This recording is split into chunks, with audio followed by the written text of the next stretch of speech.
Hello and welcome to AJ Bell's 2024 annual results video.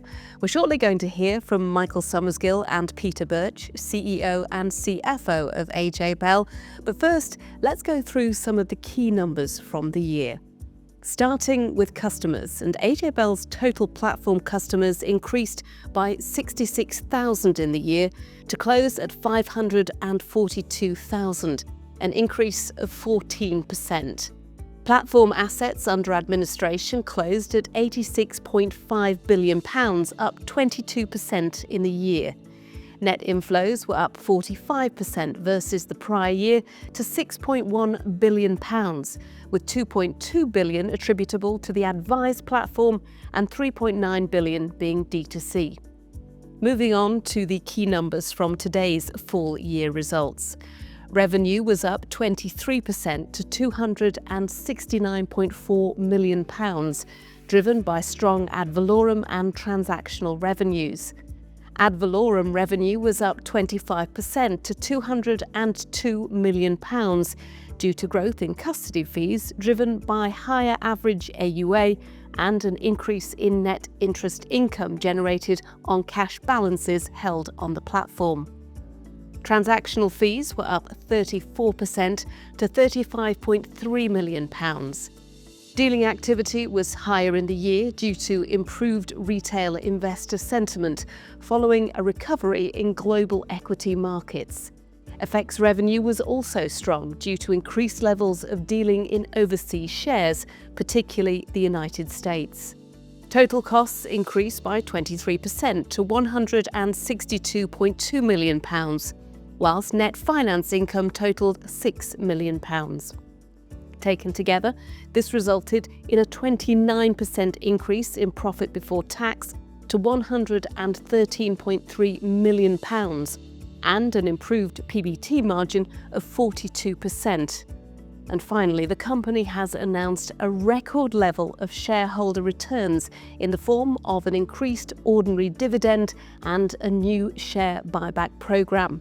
The board has recommended a final ordinary dividend of 8.25 pence per share, taking the total ordinary dividend for the year to 12.5 pence, the 20th consecutive year of ordinary dividend growth. In addition, the board has approved a share buyback programme of up to £30 million, returning surplus capital to shareholders in line with the company's capital allocation framework. You can find full details about these results on our website. Now let's hear from Michael and Peter and get some insight into what's behind these numbers and also their expectations for full year 2025 and beyond.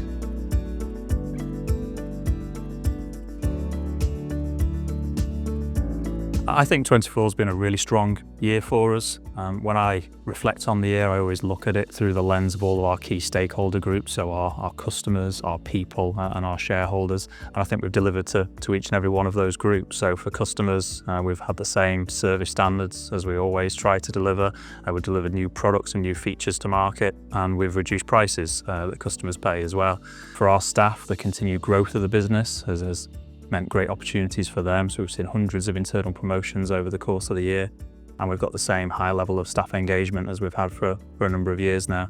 And then we've done a good job of delivering to shareholders as well, great returns for shareholders through the course of 2024, so a strong year all around. The platform market is a big market and one that's still growing in the UK. So there are about £3 trillion of assets that would be well served on an investment platform. And there's just over £1 trillion of money already on one of those platforms. So you would expect the market itself to continue to grow over time. We have about an 8% market share, so there's still plenty of room for us to grow within the platform market. Growth in the year has been very strong, so we've delivered over £6 billion of net inflows onto the platform. And the key to that success has been the fact that we operate in both the direct-to-consumer platform market and in the Advise platform market. And having those two channels is what helps us to maximise the growth.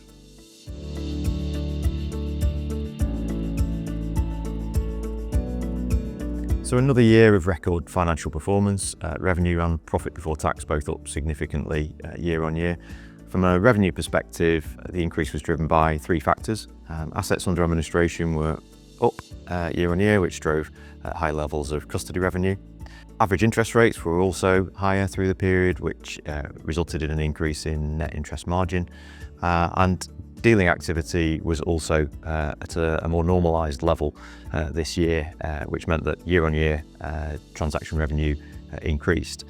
Within that, there's a greater weighting towards overseas stocks, which drove higher foreign exchange revenue. I think all of that shows the real benefit of the diversified nature of the revenue model, because we delivered that growth despite the fact that we also reduced customer prices on the 1st of April. So a really pleasing year from a revenue growth perspective. So underlying costs were up 19% in the year to £156 million. That was about £4 million higher than we'd originally guided to, and that was a deliberate, conscious decision to invest a bit more into brand and marketing and also product development. We've seen good traction in those areas and had the sort of ability and the confidence to make greater levels of investment.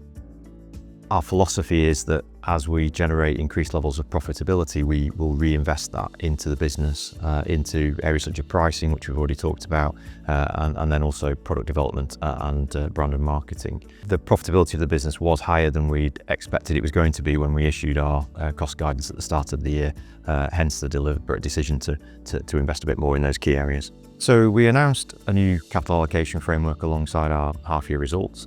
That was very much a re-articulation of how we already thought about things, but probably set out in a bit of a clearer way.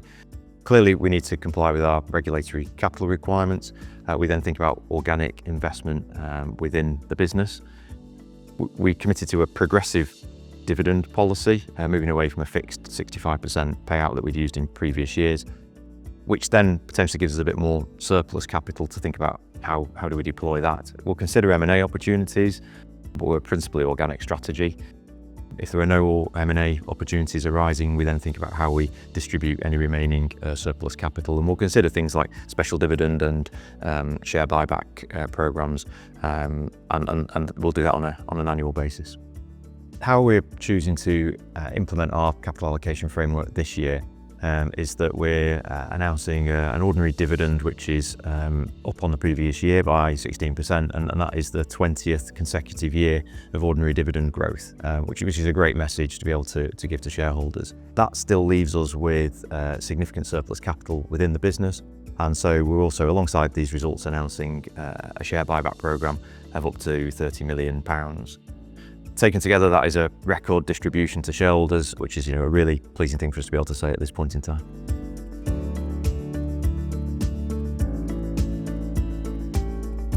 AJ purpose is quite straightforward. It's to help people invest, and the main way that we do that is through our investment platforms. The way that we think about strategy is we have three focus areas that we're always trying to bring things back to. So that's to be easy to use, which means different things in the advised and the direct market. To be a trusted provider, so we want to build trust by providing great service and building our brand. And then we want to be a low-cost provider as well. We think that's particularly important in financial services to deliver great value to our customers. Ease of use is going to require us to deliver technology improvements over time. We're constantly going to have to improve the user interface, add new features to the platform as advisors' behaviours and customers' behaviours change.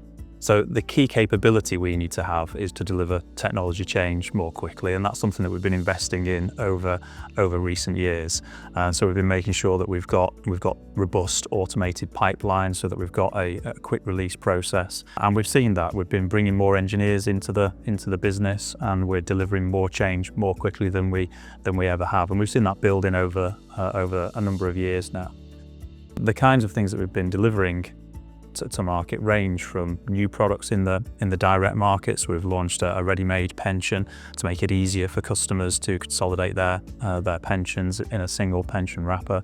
And then there are new features that we've delivered to the advised market. So a new onboarding process that allows the advisor to far more efficiently pull all the information that they need for a new customer, all the documentation that they need to provide. It aligns that process with their advice process and just makes it far more efficient for them to operate. So it's an ongoing program. Those are just examples of things that we've done in the year, and it's that ability to deliver tech change that is going to be key for us for years to come. Trust is hugely important in financial services, and we see in all the research that we do around the decision process that people go through when they join a platform just how important it is. People recommending the platform to them, people having heard of the brand, those are crucial factors in making their decision.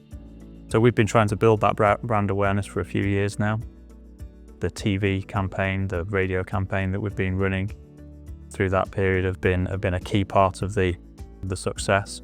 We've supplemented that with sponsorship activity, so we've partnered with the Great Run series, and they have a feel-good factor about those events that we were really looking to draw out in our brand, and that has been a really successful partnership for us. So the combination of those two activities has really driven the brand awareness very successfully over the last 2 years. We're at all-time highs now, and the importance of that is when somebody is making that decision to decide to pick a platform, it just puts AJ Bell at the front of their minds. Once you've won people's trust, you have to, on an ongoing basis, you have to maintain it. We do that through trying to deliver a really high level of service. So first and foremost, we're trying to deliver a digital proposition. People generally want to self-serve, and so that means that the system has to be reliable, it has to be easy to use. But there will be points in people's investing journey where they want some human support. They'll have a query and they'll want somebody to talk that through with them. So we think that answering the phones quickly and connecting people to a knowledgeable member of the team here at AJ Bell is important. We've had 450,000 calls from customers this year, and 97% of those were answered within 20 seconds, and that's one of the key statistics that we monitor in the business.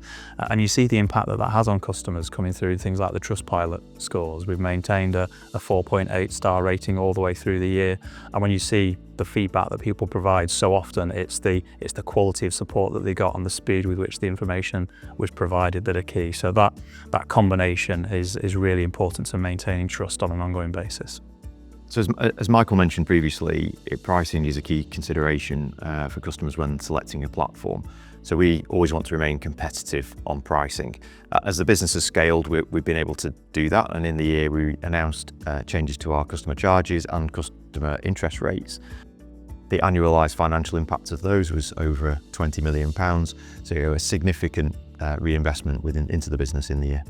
So we're clear in terms of the areas we need to invest in to drive growth and to drive benefit for all of our stakeholders. And we need to invest in ease of use, trust and pricing, and we've done all of those things in the year. We've generated significant growth. We'll continue to invest in those areas for the benefit of the business in the future.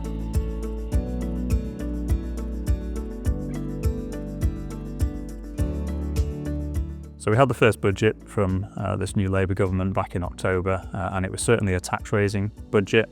That impacted us, the users of our platform, and the retail investors that we're all trying to serve. So national insurance increase for us as an employer, and for the IFAs who use our platform.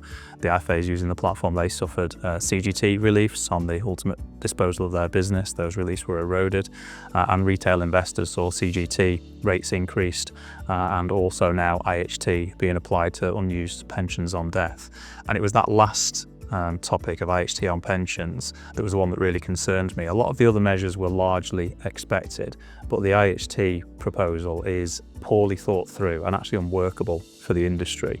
It will result for unnecessary delays for people inheriting those pension pots when they don't need to go through the IHT process, and it will create a lot of extra administration for the industry. So we've been very vocal in our criticism. We've spoken to government directly about our concerns, and there's lots of work going on across the industry to try and collaborate and put forward some more workable proposals to the government to tax unused pensions on death. So a concern, but one that I think ultimately we'll be able to work through as an industry. There was lots of speculation leading up to the budget around changes that might be made to different aspects of pensions, namely the tax treatment of contributions into pensions, and then the withdrawal of what's commonly referred to as tax-free cash at the point at which somebody starts drawing their retirement savings. Now, neither area was actually changed, but the speculation, the uncertainty was incredibly unhelpful. And it's understandable, these are lifelong decisions that people are making. These are big financial decisions that they're making. We saw a meaningful change, material amounts of money coming into the business and going out of those pension wrappers compared to normal levels. And so you saw the sensitivity that people have to these topics. We made a proposal to government to operate what we referred to as a pensions tax lock, basically saying that those two areas of the system would not be changed. These are really long-term decisions that people are making. We think they need to have confidence in the system. Having now been through the budget and seen the importance of that, it's something that we'll be campaigning for again in the new year, because I think that having applied IHT on pensions, we've seen that changes to pensions tax are in the mind of the government, and we need some certainty around those two core areas of the pension system.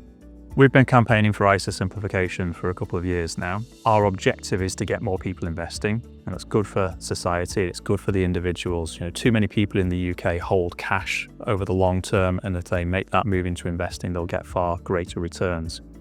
ISAs are a brilliant way to try and get more people investing because it's a well-recognised and well-liked part of the financial services system. The problem is that the understanding of ISAs has become eroded over the years as more and more ISAs have been added to the landscape, and it just creates confusion. So we want to pare that right back. Ideally, we'd like to just have one ISA, but we probably need to get there in a couple of stages. So it's something, like I say, we've been collaborating with industry and talking to government about for a few years now.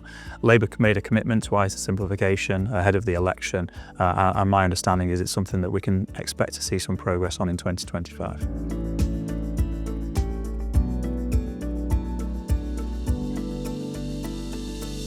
So for FY25, we're expecting revenue margins to moderate slightly. We've said previously that we expect that to happen next year, and that reflects the full year impact of the price changes that we made on the 1st of April. From a cost perspective, we're expecting cost growth to moderate year on year.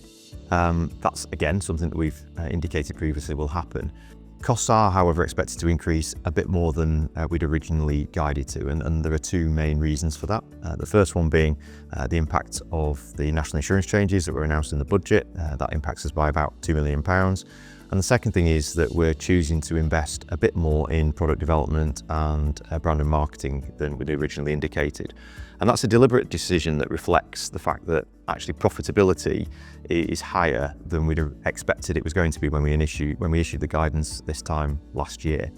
In line with our philosophy, where we generate higher margins, we look to reinvest in areas like pricing, trust and ease of use. And so we're going to do that from a brand and marketing and product development perspective. And we believe we can do that and absorb the full year impact of price changes whilst still growing profit before tax and achieving a PBT margin in excess of 40%. So I'm really positive about the future for AJ Bell. If we look at the opportunity in the platform market, first of all, we expect that market to carry on growing. I think that the way that we're approaching the market, having a platform in both the advised and the direct-to-consumer market, is the right way for us to make the most of that growth opportunity. Now, not to say that there aren't some challenges, there always are, and we've seen with the new government that we have that they will want to raise more tax, and that some of that could add complexity to our industry. But the key thing is I think we've got the right people in place to address those challenges. We've got a great team here at AJ Bell, we've got a highly engaged workforce. I think I've got the right senior people around me, and I've got a very supportive board, so very optimistic about what lies ahead in 2025 and beyond.